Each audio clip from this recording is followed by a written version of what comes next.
Muchas gracias, señora presidenta, señores asambleístas. Yo tengo observaciones al proyecto de ley y me voy a referir brevemente a algunos de los artículos. En el artículo 1, el proyecto, en la parte pertinente, dice que tiene que ver con lo que es este principio de que el humano esté sobre el capital. Es lo que dice el artículo.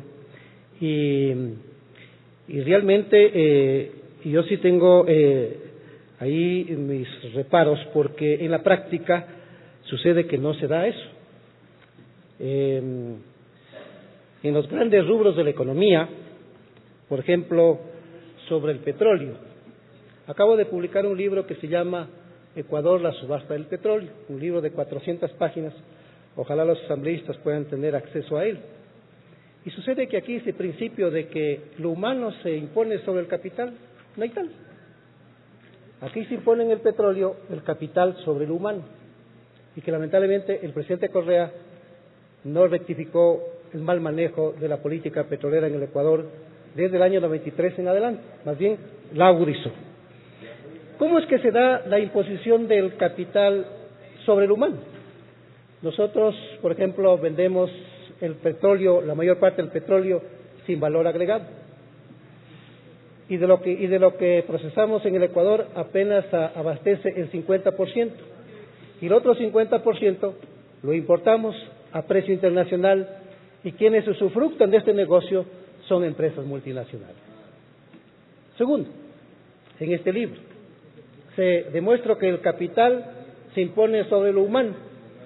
Sucede que los costos de producción que se pagan a las compañías petroleras son de $35 y $41, y el costo de producción de la compañía Texaco en 20 años fue de $3.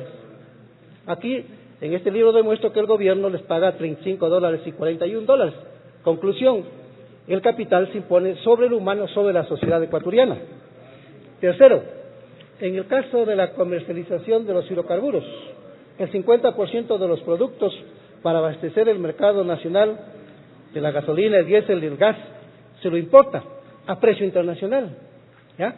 Sucede que ahí, por ejemplo, en esa fórmula se impone el interés de la multinacional sobre el interés nacional. Y así podríamos hablar de otro aspecto en el petróleo. El petróleo lo vendemos como materia prima. Y sucede que en el gobierno de Correa se aplicaron castigos al precio del petróleo de $14, de $15 por cada barril de petróleo. ¿Ya? Entonces allí, por ejemplo, se impone el interés de la multinacional frente al interés humano de la sociedad ecuatoriana. Entonces, por 4 vías, por no mencionar otras. Una, altos costos de producción. Segunda, importación de los hidrocarburos a empresas multinacionales, el 50% para atender la demanda nacional. Tercero, el alto castigo del precio del barril del petróleo. Y en buena hora, al último, un funcionario de Petroecuador en este gobierno. Cuando el presidente Correa quería entregar Sacha, hubo al fin uno que dijo no, porque son excesivos los costos de producción que nos cobran las empresas multinacionales. Si se quieren llevar Sacha, el principal yacimiento petrolero de esta nación, asimismo cobrándole altos costos de producción. Entonces este gobierno ha trabajado fundamentalmente para las empresas multinacionales, para las que se cuestiona aquí, y a lo mejor van a haber intervenciones hablando en contra de las empresas transnacionales, cuando este gobierno las benefició a las empresas transnacionales. Y luego, en la parte del artículo de la ley, miren, señores asambleístas, sucede que aquí no hay un principio fundamental. La pregunta es, ¿cómo elimino yo al intermediario? ¿Cómo prescindo de él? No hay la fórmula, no existe la fórmula. Y para eliminar el intermediario, en el caso del productor, del pequeño productor del agro, del sector rural, se requieren muchas cosas. O sea, para eliminar el intermediario, tiene que el productor ser productor, tiene que ser distribuidor de los productos y tiene que ser comercializador y entregarle directamente al consumo. Esa cultura en el Ecuador no se ha dado. Y se ha vuelto inaplicable inclusive la propia ley que aprobaron aquí en el año 2011. No la han podido aplicar, pues que hoy la están eliminando con este nuevo proyecto de ley. Y entonces el Estado no está allí, porque para Por ejemplo, para un productor de banano, aquí está uno de los productores bananeros, él exporta directamente al mercado internacional. Pero aquí hay bananeros que tienen 1 hectárea, 2 hectáreas, y muchas veces la fruta se le daña en el campo. Si no, los que recorremos la costa vemos que hay productos que se ve que se les destruye y no todos los pueden comercializar que están en la carretera. Mire, por ejemplo, en ese caso, ¿qué habría que hacer? ¿Qué tenía que haber hecho el Estado? Por ejemplo, organizarlos a todos los productores de banano de 1 hectárea, 2 hectáreas, 3 hectáreas, 4 hectáreas, 5 hectáreas y ubicar el producto en la exportación. Lo mismo con los que venden café, los productores de café. Lo mismo con los productores del cacao, los que tienen 1 hectárea de producción de café o una hectárea de producción de cacao. ¿Qué hacen ellos? Lo van a vender en la ciudad, a un intermediario, a uno que comercializa estos productos, ¿no es cierto?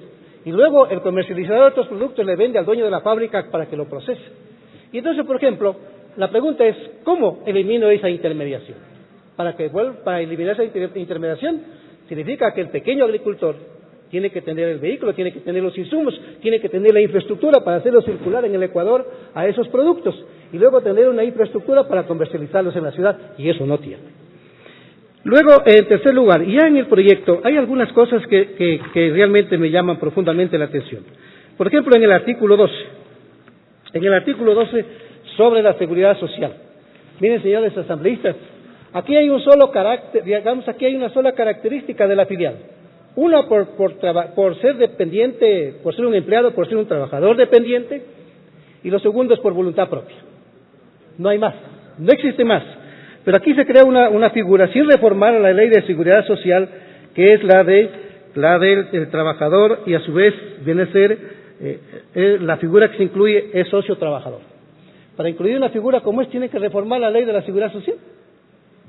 ¿Ya? Y no se puede, sin reformar la ley no se puede incluir una disposición como estas, y además cualquier disposición que se quiera incluir tiene que ser producto de un estudio actuarial.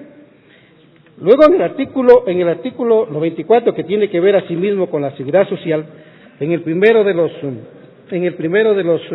numerales del artículo 94 se habla de que hay un seguro especial, un seguro específico llama el artículo. A ver qué dice en forma exacta. El literal A: afiliación al seguro social a través de un régimen específico de protección. La otra característica que hay en la seguridad social son los seguros especiales.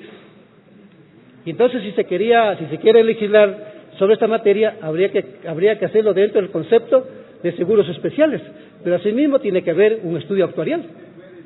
Si no, ¿cómo se va a implementar una norma sin haber hecho el estudio actuarial? Hay también otra observación que tengo en el artículo 20, sobre lo que es el reparto de las utilidades. Esta ley es demasiadamente intervencionista del Estado, regula en exceso, no le da libertad a la gente, cuando más bien lo que debería hacer es muchas disposiciones que están en la ley deberían ir en el estatuto o en el reglamento. Pero miren lo que dice: así nadie va a querer ser socio de una cooperativa. Ya dice el artículo 20, distribución de las utilidades y excedentes. Las utilidades y excedentes, en caso de generarse, se distribuirán de la siguiente manera. Mire, el literal A: por lo menos el 40% se destinará al incremento del fondo de reserva legal. O sea, no va en beneficio individual del socio. El B: el 5% como contribución a la Superintendencia de Economía Popular y Solidaria. 45% de la utilidad ya le tienen que restar al socio de la cooperativa. Y luego dice del saldo se destinará obligatoriamente el 50% para ser repartido entre los socios, y el otro 50% en la forma que resuelva la Asamblea General. ¿Cuánto le va al socio de una cooperativa? Menos del 25% de la utilidad. Así, de esta manera como está. Y nadie, va a querer ser socio de esa manera. Y luego hay otra observación en el artículo 126, asimismo, que tiene que ver con esta forma como está estructurada el proyecto de ley. Yo diría que estos artículos deberían ser rectificados por la Comisión. Caso contrario, en mi caso personal, yo votaré abstención, porque la ley no le da una operación para que la gente que es socia de estas cooperativas pueda llevar a la práctica este tipo de legislación. Muchas gracias, señora presidenta.